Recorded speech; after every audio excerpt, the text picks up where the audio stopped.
माँ, सुलेखा दीदी का मेरे मोबाइल पर फोन आया है। तुम बात कर लो, फिर मैं ऑटो लेकर काम पर निकलता हूँ। हेलो सुलेखा दीदी, ये लो माँ से बात करो। हाँ बेटी, अपना ध्यान रखा कर, खूब खाया पिया कर। इससे बच्चे की सेहत पर अच्छा असर होगा। अब बस यही इच्छा है कि जल्दी से मैं नानी बन जाऊं और मनीष मामा। हाँ वो तो है। अब मामी कहलवाने वाली बस आ जाए तो मैं सुकून से तीर्थ यात्रा पर निकल जाऊंगी।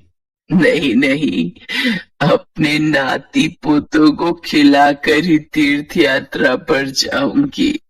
माँ, बस मनीष के लिए अच्छी सी लड़की ढूंढ लो जो घर संभाल ले। माँ, मुझे देर हो रही है, बाद में बात कर लेना। अच्छा सुलेखा, मैं तेरे से बाद में बात करती हूँ, मनीष को देर हो रही है। मनीष ऑटो लेकर काम पर निकलता है। उसे पहले ही बहुत देर हो चुकी थी, पर रास्ते में जाम भी बहुत था। वो सवारी का इंतजार कर रहा था, तभी उसका एक साथी जो उसकी तरह ऑटो चलाता था, वो किसी लड़की से झगड़ रहा था। अरे देखिए मैडम, ऐसे थोड़ी होता है? जब आपने मुझे यहाँ छोड़ने के लिए पैसे तय किए हैं तो चुपचाप मेरे पैसे दे दो ना। भैया, मैंने आपको बोला ना, मेरा पर्स रास्ते में कहीं गिर गया। मेरा मोबाइल फोन भी उसी में है और सारे पैसे भी। मेरा पर्स कहीं नहीं मिला। मैं तुम्हें बोल रही हूँ ना, मुझे अपना नंबर दे दो, मैं तुम्हारे नंबर पर पैसे भेज दूंगी।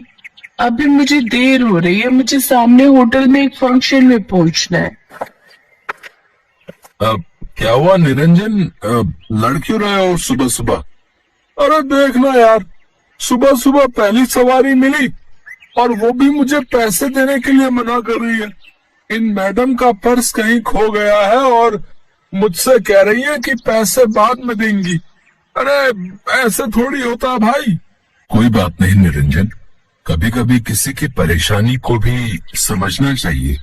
एक काम कर, तेरे कितने पैसे बने मैं दे देता हूँ, ये मैडम मुझे बाद में दे देंगी। मनीष निरंजन को ऑटो के 200 रुपए दे देता है। Thank you so much. मेरा नाम अर्चना है। आप मुझे अपना नंबर दे दो, मैं आपके नंबर पर ऑनलाइन पेमेंट भेज दूंगी। बाकी अगर मुझे देर ना होती तो मैं आपको अभी पैसे दे देती। अब कोई बात नहीं मैम, ये लीजिए मेरा नंबर। अर्चना नाम की वो लड़की मनीष का मोबाइल नंबर ले लेती है और अगले दिन मनीष के मोबाइल पर पैसे ट्रांसफर कर देती है। आपके पैसे मैंने अकाउंट में भेज दिए हैं, आप चेक कर लीजिए। और कल के लिए एक बार फिर से थैंक यू, आपने अनजान होकर भी मेरी मदद की। अर्चना और मनीष बात करने लगते हैं। अर्चना को मनीष से बात करना बहुत अच्छा लग रहा था। उसके बाद एक दो बार अर्चना की मुलाकात मार्केट में मनीष से हो ही जाती है। धीरे धीरे दोनों दोस्त बन जाते हैं। मनीष को पता चलता है कि अर्चना एक बहुत ही अमीर खानदान की लड़की है, तो वो उसे समझाता है। अर्चना, तुम बहुत ही अमीर खानदान की लड़की हो। तुम में और मेरे में जमीन आसमान का फर्क है। मैं एक मामूली ऑटो रिक्शा चलाने वाला गरीब लड़का हूँ। तुम्हारा और मेरा यूं दोस्ती रखना ठीक नहीं है। प्लीज तुम मुझसे मत मिलो। तुम ना मिलने की बात कर रहे हो, पर आज तो मैं तुम्हें अपने प्यार का इजहार करने आई थी। मैं तुम्हें बहुत पसंद करती हूँ मनीष। मैं अपनी आगे आने वाली पूरी लाइफ तुम्हारे साथ मिलकर जीना चाहती हूँ। कहते कहते अर्चना फूट फूट कर रोने लगती है और मनीष उसे गले लगा लेता है। अर्चना अपने मम्मी पापा से इस बारे में बात करती है और जबरदस्ती मनीष से शादी करने के लिए मना लेती है। इधर मनीष भी अपनी माँ और बहन से इस बारे में बात करता है और एक शुभ मुहूर्त में दोनों की शादी हो जाती है। अर्चना का स्वभाव बहुत अच्छा था। उसे इस बात से कोई फर्क नहीं पड़ता था कि उसकी ससुराल गरीब है। ना ही उसने कभी इस बात की कोई शिकायत की। अर्चना, अब तुम मेरे साथ शादी करके खुश तो हो ना? हाँ मनीष, मैंने तुम्हें दिल से प्यार किया है। मैं तुम्हारे साथ बहुत खुश हूँ। माँ जी, सुलेखा दीदी सब मुझे कितना प्यार करते हैं। मुझे तो महसूस ही नहीं हुआ कि मैं अपना घर छोड़कर आई हूँ। तभी अर्चना की सास भी है।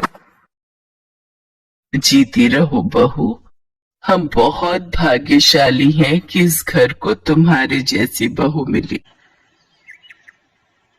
अर्चना भाभी, ये देखो, मैं आपके लिए नई साड़ी लाई हूँ। आज आप शाम को कीर्तन में यही पहनना। सुलेखा दीदी, ये साड़ी तो बहुत सुंदर है, ठीक है, पर एक शर्त पर। आज आप मुझे खुद तैयार करोगे, प्रॉमिस? अर्चना की बातें सुनकर सुलेखा की आंखों में आंसू आ जाते हैं। उसने कभी सोचा ही नहीं था कि उसे इतनी प्यारी भाभी से इतना प्यार और सम्मान मिलेगा। सचमुच कुछ ही दिनों में अर्चना ने सबके दिल में एक अलग जगह बना ली। अब तो अर्चना के बिना कोई भी नहीं रहता था। सुलेखा के बेटा पैदा होता है, इधर अर्चना भी गर्भवती हो जाती है। अर्चना की माँ बनने के बाद, अर्चना तुम अपने मम्मी पापा के पास बैठो, रसोई से चाय और नाश्ता मैं ले आती हूँ। क्या बात है अर्चना, तुम इस हालत में भी घर के काम खुद ही करती हो? तुम्हारे घर में कोई नौकर चाकर नहीं है क्या? कैसी बातें करती हो ललिता तुम जानती भी हो तुम्हारी बेटी किस घर में ब्याही है। यहाँ 2 वक्त की रोटी खाने के लिए भी सोचना पड़ता है। एक टाइम की सब्जी दूसरे टाइम खाते होंगे ये भला क्या नौकर चाकर रखेंगे? नहीं पापा, ऐसी कोई बात नहीं है। माँ जी और मनीष ने तो मुझे कई बार कहा है कि मैं घर में कोई काम वाली रख लूं, पर पूरा दिन मैं घर पर होती हूँ, मेरा भी मन नहीं लगता, और फिर मैं तो कुछ भी नहीं करती। सारा काम माँ जी ही करती है, मुझे उठने ही नहीं देती। ये लीजिए चाय। अर्चना, तुम्हें ये समोसे बहुत पसंद है ना? मैं ये भी हलवाई से खरीद लाई हूँ, अपने मम्मी पापा को भी दो। नहीं नहीं, मैं ऑयली फूड कम खाती हूँ। और अर्चना, तुम भी ये सब मत खाया करो। तुम्हें इस टाइम में जूस, फ्रूट्स ये सब लेना चाहिए। बहन जी, आप तो समझदार हैं। ये समोसे वगैरह ये सब बहुत नुकसानदायक है। मम्मी, आप मेरी टेंशन मत लो। माँ जी मेरा पूरा ख्याल रखती है। वो मुझे समय पर जूस, फ्रूट, दूध, दही, सब्जियां और सब कुछ खाने के लिए देती है। अर्चना भाभी, मैंने डॉक्टर से अपॉइंटमेंट ले लिया है। कल सुबह 11 बजे आपको मेरे साथ चलना है, तो आपका चेकअप हो जाएगा और बाकी जो इंजेक्शन वगैरह। सुलेखा, तुम्हारा कौन से हॉस्पिटल में बच्चा हुआ था जिस डॉक्टर के बारे में तुम बात कर रही हो? जी, वो बड़े बाजार में जो हॉस्पिटल है जहाँ डॉक्टर नेहा बैठती, वो सस्ता बेकार सा हॉस्पिटल। अर्चना, तुम उस हॉस्पिटल में चेकअप के लिए जाओगी? तुम्हारा दिमाग तो ठीक है। अर्चना, तुम एक मामूली से हॉस्पिटल में चेकअप के लिए जाओगी? तुम चिंता मत करो। इन लोगों के पास अगर तुम्हारे इलाज के लिए पैसे नहीं है तो क्या हुआ, मैं तुम्हारे लिए इस शहर के सबसे बड़े नामी हॉस्पिटल में आज ही बात कर लेता हूँ। और तुम अभी के अभी अपना सामान पैक करो और हमारे साथ चलो। किसके घर? आपके घर पापा? मैं अभी अपना घर छोड़कर कहीं नहीं जा सकती। मुझे डॉक्टर नेहा, जो कि एक बहुत बड़ी और समझदार डॉक्टर है, उन्होंने सुलेखा दीदी की नॉर्मल डिलीवरी की है। उन्होंने मुझे पूरा रेस्ट करने के लिए बोला है। और शायद आपने ठीक से सुना नहीं, मुझे कल सुलेखा दीदी के साथ डॉक्टर के पास जाना है। आप थोड़ी देर और बैठेंगे या जा रहे हैं?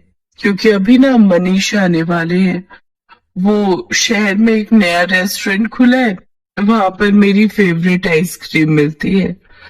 तो आज मेरा वो खाने का प्लान है, तो हम सब डिनर के लिए जाने वाले हैं। अर्चना का ऐसा कोई प्लान नहीं था, ये उसकी सास और सुलेखा जानते थे। पर अर्चना अपने मम्मी पापा को एहसास दिलाना चाहती थी कि उसके ससुराल वालों का और अपमान ना ही करे तो उनके लिए बेहतर है। अर्चना के मम्मी पापा लज्जित हो जाते हैं और कुछ देर बाद वहां से चले जाते हैं।